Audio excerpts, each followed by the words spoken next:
What's up everybody, Matt Moran here for another car review. This is of course the 2019 Mercedes-Benz G550. Huge thanks to Mercedes for providing us with this very sweet G-Wagon to review for you guys today. So about the G-Wagon, well, it is all new now, and it's a completely new generation, and they've made a lot of changes, but they've also kept a lot of the stuff that people love about the G-Wagon. It's still very much G-Wagon. It's still built in Austria, where they're usually built. You still have 9.5 inches of ground clearance, the locking differentials, all the legit off-road stuff this still can do. It's just a little more comfortable. It's actually a little longer too. That's kind of how they improve some of the comfort stuff. So it's 2.1 inches longer, and then actually 2.5 inches wider too. So all that helps give you better interior space. The looks though are still undeniably G-Wagon. I love how they kept the round headlamps. Now they are LED now, and they have the rings there, and they're completely new and restyled. Look so much better than the old ones, but there are some carryover bits. So you still have like the brush guard there, which is standard here in the States. Those in Europe can go without it. But you still have the turn signals mounted up here on the flat front fenders, which are great. I mean, you can still just rest a drink on here if you want, and it's a great cup holder. I mean, this whole hood is flat, and the way that it's kind of stacked on top of the fenders is again just undeniably G-Wagon. And all the other stuff, like you have the trim going down the side, that's still like from the old vehicle. Even the door handles are actually off of the old vehicle, which is kind of cool. You still have going out back there the spare tire mounted to the rear, and it's a swing out window and door there instead of the normal lift backs you get on other SUVs. And it still is super boxy and just looks just as awesome as it always has, I think. And to most non-enthusiasts, they probably won't even be able to tell the difference and think it's the same thing, but it is completely new under the skin and so much better. But overall, from the outside here, it's still just a great looking vehicle. As for the interior of the G-Wagon, well, it is so much nicer than the old G-Wagon interior. I reviewed one of those last year, and wasn't crazy about it. I mean, the interior was so dated in so many ways. Not only did it have the old Mercedes stuff, but like they just didn't design the original G-Wagon interior for like cup holders, and so you had little nets and stuff, and it was really bad, honestly. This one is 10 times better. So anyway, first thing, sitting down in these seats, you have these very nice, soft, comfortable seats that are also new, all new. Basically every square inch of this interior is all new, and these seats feel great. They have all kinds of adjustments. They have adjustable bolstering, so you can have it as wide or as tight as you want. They're actually massage seats as well. That's an option you can get, and they're also heated and ventilated here. Again, all options for that stuff, but they're really soft, comfortable seats and just feel great. Next is the steering wheel here in the G-Wagon, which is really cool. It's just basically the typical Mercedes steering wheel, but I mean, they make probably some of the best steering wheels on the market, in my opinion. I love all the metal you have on here that, is real metal. It's cool to the touch. Feels great. I love these little roller wheels you have here. And there's even paddle shifters in a G-Wagon, which is pretty crazy. They even have that, but they do. And just a great 9-3 grip, nice 10-2 notches, just a fantastic steering wheel. Gauges in the G-Wagon. Now this one is a lower option G-Wagon. It has a lot of high-end options, but for some reason they didn't check the options box for the digital gauges here, which is kind of a strange exclusion. So instead you have these gauges which are typical, like gauges similar to what you'd see. Actually, these are the same gauges you get in a base E-Class. So that's kind of what we're working with here. But they're familiar, they look very similar to like C-Class gauges and stuff like that. The analog dials still look fine. You still have that digital portion that does a few things, but it's not quite as feature-packed as the fully digital gauges and all the different looks you can have, and the map you could have in the middle, all that type of stuff in those. This doesn't have that, so I would definitely suggest getting that option unless you don't care about gauges, but I think it's well worth paying the extra to have the two screens, because then coming over to the center here, you have the beautiful, I think it's a 12.3-inch widescreen display here. Now, it's not touchscreen. The G-Wagon was a little bit too soon to get the MBUX system, so it doesn't have the voice assistant and stuff, which some people will be happy about, some will be bummed about, but it's not touch, so you still have to use the scroller wheel for everything, which I personally don't like. I do like the new touchscreen better in the newer stuff like the GLE, for example, but this still works fine. It still is a nice widescreen, very pretty. Again, basically the same as what you get an E-Class or an S-Class, something like that. They all have the same screen here, and it's great. It does have Apple CarPlay and Android Auto as an option, I believe, here on these. With the newest gen, that's all standard and built in, but I believe this also has that functionality. And other otherwise, you know, the navigation maps look good, radio, all kind of stuff, you know, is very easy to navigate. I do prefer Mercedes infotainment system, even without the touchscreen, over the BMW system, which is a lot more confusing. This is a little more straightforward and easy to wrap your head around, while still having lots of options. If you want it, you can really dig in and go through all kinds of stuff and tweak things. But I really like the way it looks. The graphics and stuff all look great as well. Coming down, you have, this is a little bit unique here for the G-Wagon, of course, because you have the 3 lockers right up top here, and the switches for those, which are cool. And then you have 2 air vents here, which are similar to what you see in like the A-Class and stuff like that these days as well. And then otherwise, it's cookie cutter Mercedes interior for a lot of this stuff, but that means it's still best in class interior quality stuff. I mean, you have this row of levers with the knurled aluminum finish that look great, the clock, all the piano gloss black buttons that look great.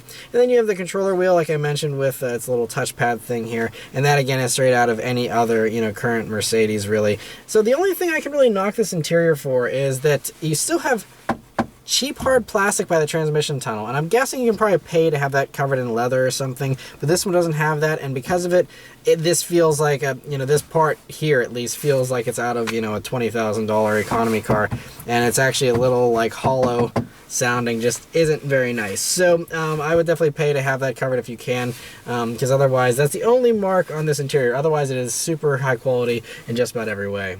As far as storage space in the G-Wagon, it's improved, but still not fantastic. So first off, in the doors, you have a pretty decent sized map pocket here with a bottle holder, which is great to see. Coming over to the center here, you do have this slot, which has 2 real cup holders, and that is like an amazing achievement for the G-Wagon. I'm so glad it has that. I don't know how people drove around with beverages in the old G-Wagon, because it just had a little basketball hoop net thing, and it was really a poor solution. And then you have another little cubby here to hold the key as well. And that's it. You also have a power outlet here, but that's it. There's no USB jacks or anything out here, which is a little unfortunate, but a lot of other Mercedes vehicles from this period, you know, of the past few years don't have that, and only the newest stuff kind of does. And then you have the center armrest, which is, again, typical like at any other Mercedes, splits in the middle, and then you'll have about the same amount of space you get in like a C-Class or something like that, maybe slightly more, but it does have the SD card slot. That's for the maps, but then 2 USB jacks in there, which is great to have those, and a good amount of space in there. But you know, this is still, overall storage space is less than like a GLE or, you know, something like that. So it's not as practical. Basically, this vehicle is impractical in a lot of ways, and you know, the GLE, which is lower and cheaper, you know, by a lot of money, is actually a lot better from a daily livability standpoint. But you know, you always have to have the exclusion, but it's a G-Wagon. You make sacrifices, and that's one of the things, is that, you know, you have an okay amount of storage, but it's not going to be as good as all the other SUVs out there these days. With that length increase, though, for the G-Wagon, they actually were able to really move things around, so you have a lot more leg room here. So even in the front seats, you have an 1.5 inch more leg room, which is great for, you know, taller drivers. But then going out to the back seats here, so they say they've improved it by 5.9 inches of additional leg room there for the rear. And I'm 5'9", me sitting behind myself, I still only have about 3 inches of legroom to spare. Now, it's certainly much better than the old G-Wagon, which even me being a fairly short guy, that back seat in the old G-Wagon was almost useless. And so this one is certainly better. You sit a little bit lower, which helps with headroom. I mean, now I have massive amounts of headroom as well.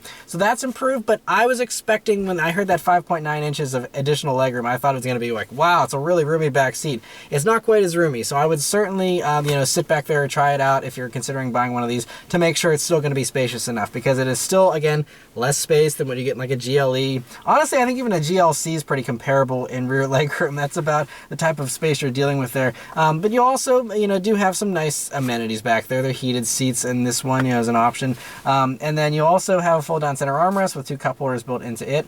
You have pockets in the doors. Looking forward, you have air vents and an actual climate control. So this is tri-zone climate control, which is great. And then you also open up that little drawer there, and then you'll see an actual ashtray and a cigarette lighter. It's not just a power outlet with a cover. It's one of the ones you push in, and it's an actual cigarette lighter, which is kind of funny to see in the year 2019 here, but it does have that, and you also have a USB jack right next to it. And so, I mean, it's still definitely a better rear seat than before, but we're still having to put the exception of, but it's a G-Wagon, so that, you know, that you kind of give it a blanket excuses for, you know, not having a ton of space back there. But still a nice, comfortable back seat overall. Cargo space in the G-Wagon seems to be about the same as before. So you still have that swing away tailgate, which is really cool. And then, you know, you see it's a very tall space. That's what it has going for it, because lengthwise, it's probably less than a GLC. But, you know, it's just a little bit wider, possibly, but it's just so much taller because of the roof line and the boxy shape of the G-Wagon here. So you can stack a ton of stuff in there, but if you're just, you know, laying stuff down flat, you're not going to have a ton of length. And I think they might have actually given up a little bit of that in order to, again, try and maximize that back seat space a little bit. And that's certainly a good trade-off, because I don't know how many people are going to be, you know, transporting enormous things in their G-Wagon in the back.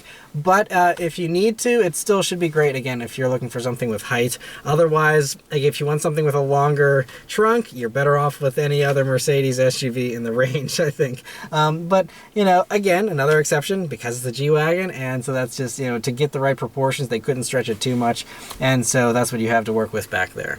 All right, so start them, go for a drive. The G-Wagon has the new Mercedes key, which is very, very nice feeling. Gloss black here on the back, and then just the metal on it. It's a slimmer key too, not too thick, and just a really great design. I love this key. But of course, it's keyless access, keyless entry, and push button start. So you just leave the key in your pocket, hit the end of start button. It roars to life.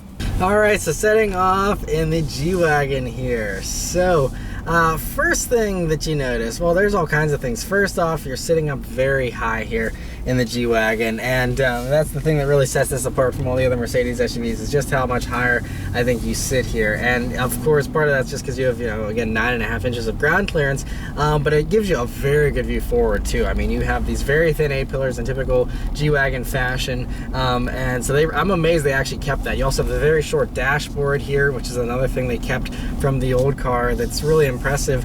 And so visibility is excellent looking forward. I mean, you have such a good view, and you feel like you're really close to the road because you don't have a long dashboard to look out over. Also, view out of the back is pretty good, even with those headrests up if you're using those rear seats, and with that spare tire still, you know, it's not a bad view. I mean, the spare tire blocks it a little bit depending on the angle of, you know, what you're trying to see, but, you know, not bad at all, and so really easy to drive in that regard. Other things to note here, well, you have a really good throttle response, because, you know, you're just using a normal automatic transmission, and you got a V8 engine which has plenty of torque, even though it does have turbos assisting it. Also, steering is a little bit heavier and much more precise than it used to be. That is definitely a nice improvement here.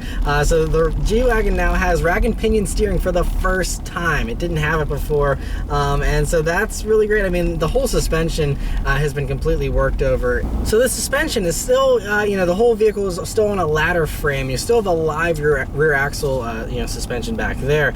But up front, you have an independent front suspension for the first time. That's a big deal, and made a lot of off-road fans of the G-Wagon a little nervous in the beginning, because, you know, that sometimes compromises your ability to off-road. But they actually, you know, still put it through the gauntlet and made sure they could do everything that the previous G-Wagon could do, and still do it all with a independent front suspension, which is great, and means that, you know, this handles so much better, you know, but it's so much more precise. The old one, I mean, the steering was more of a suggestion than a command, and, you know, it was just a little bit all over the place. And I mean, you still have horrible aerodynamics here with the new one, even though they did, I think, slightly slant back the windshield by a hair over the old one. So, you know, you have some stuff. They tried to make, you know, changes a little bit the way they could, similar to like the Jeep Wrangler, where you don't want to mess with the recipe too much, so you're limited with how well you can make it on road, because again, the G-Wagon's focus is off-road, and, you know, if you want something that's good on road, like I said, you have the entire Mercedes SUV range to pick from that's going to handle better than this does.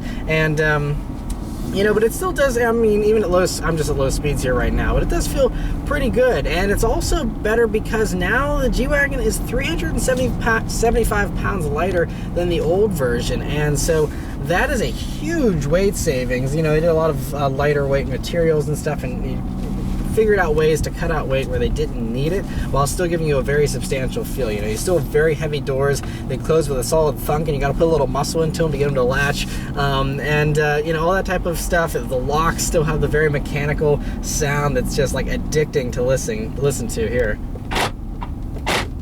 love that. It's great. And so all that kind of stuff, you know, it still is 100% G-Wagon, but it is much more refined than before. And also the ride is a little bit smoother than it was before. You can get an optional adaptive suspension if you'd like. Out on a main road here now, one thing that I'm noticing first is there's a rattle by the glove box area. And that's not super refined, not something you usually find in a Mercedes to have rattles. But I don't know if that's just because this one, you know, the way it was produced, maybe it's an early production one or something, I'm not sure. But that's a little odd. Otherwise though, it's a very refined ride, even at, you know, some higher speeds here. I mean, it just glides over this pavement much, much better. I mean, the undulations in the road do upset it a little bit more than other modern Mercedes. I think, again, partially because of that live rear axle back there. But otherwise, it's, you know, fairly stable. You know, I mean, these are still big, heavy, chunky vehicles with a high center of gravity, but, you know, it handles much better. I actually drove this vehicle for about an hour and a half the other night and went on some back roads, some highway stuff, and I was amazed because, to be perfectly honest, the old G-Wagon was like fun for like 20 minutes to drive for me, and then it was just like hilarious, and it was like a big laugh. But then, like, if I actually had to live with one or I wanted to go around corners quickly, I'd actually get annoyed, I think, after a while. Whereas with this one, I could actually daily drive this thing and not actively, you know, be annoyed with the way that it drove. And it's not a big laugh anymore. It's not just a joke as far as handling goes. Now this one actually can handle fairly decently, and that's pretty great. And so we're coming up to a few gentle corners here, and you do have all the different drive modes here like you have with other Mercedes. So I'm going to put in a sport mode here, and throttle response immediately gets a little bit sharper, and the steering also gets a little stiffer. And I mean, you know, if you want to kind of do a little bit of a slalom here, you can definitely see the way that it's wobbling around. I mean, it still likes to sway, and, you know, probably will still get blown away by the wind a little bit more, you know, than, again, a normal, more aerodynamic Mercedes SUV. But this is still, you know, it's for a G-Wagon, again, using that exemption here, for a G-Wagon, this is so much better than before, and I would certainly much rather have the new one, just for the way, if nothing else, for the way that it handles over the old one. But I mean, the interior and everything is also a huge selling point as well. But I'm going to come to a stop here since there's nobody around, and let's try an acceleration, shall we?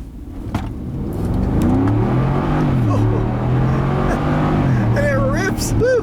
This thing gets up and moves. It's impressive. This is only the G550. There is, of course, the AMG G63 right now as well. And so, anyway, for the G550 here, it runs the 4-liter twin-turbo V8 engine. Actually, the same engine you get in the AMG. But in here, it has 416 horsepower, 450 pound-feet of torque. And so, 0 to 60 is about 5.5 seconds, which isn't bad, again, for something as big as this. And if you need more power, then you can go for the AMG, which has about over 150 more horsepower and 175 more pound-feet of torque from the same engine, actually, just different tune and turbos and stuff, I'm sure. And so if you want more straight line speed, that's the one to get. But I don't know if you want to go much faster than this in a G-Wagon, to be perfectly honest. I mean, it's very stable, and I can see this, you know, being able to cover ground quicker with more confidence. But you know, one nice thing though, if you do actually care about handling, is that the AMG version is the only one that gets anti-roll bars, and so otherwise, you know, you still have a little bit of a looseness, and that's probably what I'm feeling whenever it sways around here when I'm, you know, making quick steering corrections and stuff. But you know, so that would be one reason to get the AMG. Another awesome reason to get the AMG is because you have the side exit exhaust that actually stick out to the side skirt there, because this one has side exit exhausts as well, but they're tucked underneath behind the doors there, so you don't, you know, really see it, and it's not quite as loud, so you get the better sound with the AMG, which is probably another reason to go for it, even if you don't need the extra power. But yeah, going around a few more corners here, again, there's nothing too intense in this area I'm in right now, but no one's going to be, you know, carving up a back road in their G-Wagon. It's just supposed to be a fun cruiser, and I think this does that very, very well. And so, you know, compared to the old G-Wagon, I think every person that owns the old previous generation G-Wagon should run out and immediately get the new one because it is so much better in so many ways. It's like going from a car that's 10 or 15 years old to the new one here. It's just like mind-blowing how much better this is by leaps and bounds. But you know, if you're someone who just wants a really cool ride, it definitely does stand out from the pack of normal SUVs, although depending on where you live, these things are a dime a dozen as well. But if you do want something from a better practicality standpoint, something that's easier to live with, I would certainly suggest everything else in the Mercedes SUV range is fantastic. It's not going to be as distinctive. It's not going to have the off-road capability this does. But how many G-Wagon owners actually take it off-road and take it through mud and water and bushes and tall grass or anything like that, honestly? I don't think there's very few that do. And so if you are one of those people that does, totally, the G-Wagon is justified. But you know, for everyone else, I think, especially now with like the brand new GLS, that's very luxurious and has tons of space and is going to be, you know, similarly priced, I think, you know, that would be the better choice for most people. But there's no denying the G-Wagon's a cool factor, and so for some people, that's the only selling point you need. And I'm going to do another acceleration. This time I'm going to go ahead and go into the manual mode here and see how it does with the manual shifting. Alright, it is very responsive. This 9-speed is really good. Downshifts are really good too. It's not quite PDK fast, but it is not far off. And for a torque converter automatic, this is very, very, very good. And it's awesome that, again, you can paddle shift a G-Wagon. It's really sweet. But man, this engine has power everywhere. I mean, I've sampled this engine and lots of other stuff before, and it's great in every application, and it's awesome that, you know, the G-Wagon, even in its base form, still gets a V8 engine. You know, they're not downsizing it, at least yet, and that also makes it really cool, because no matter what G-Wagon you buy, you always have a great exhaust note, which just adds to the muscle and the mean vibe here of the G-Wagon. The last thing to mention about the G-Wagon, though, is the pricing of it. And that is where it really, I mean, this is for the wealthy who just want to have something fun, because, you know, obviously it doesn't make much sense from a financial standpoint otherwise. I mean, all the off-road stuff is expensive, but again, if you want to go off-roading, there's much cheaper solutions for those who want to do that. So, I mean, you pay for the coolness of and the exclusivity of the G-Wagon here, because even the base one started at $124,000. This one, as tested, like I said, is light on options. You don't have the digital gauges or anything. $134,000, still 10 grand in options in this one. You have the Burmeister stereo, the massage seats, the cooled seats, all that type of stuff. A lot of nice options. So you can still have a nice G-Wagon, you know, and not have to spend 150 grand. So that is nice.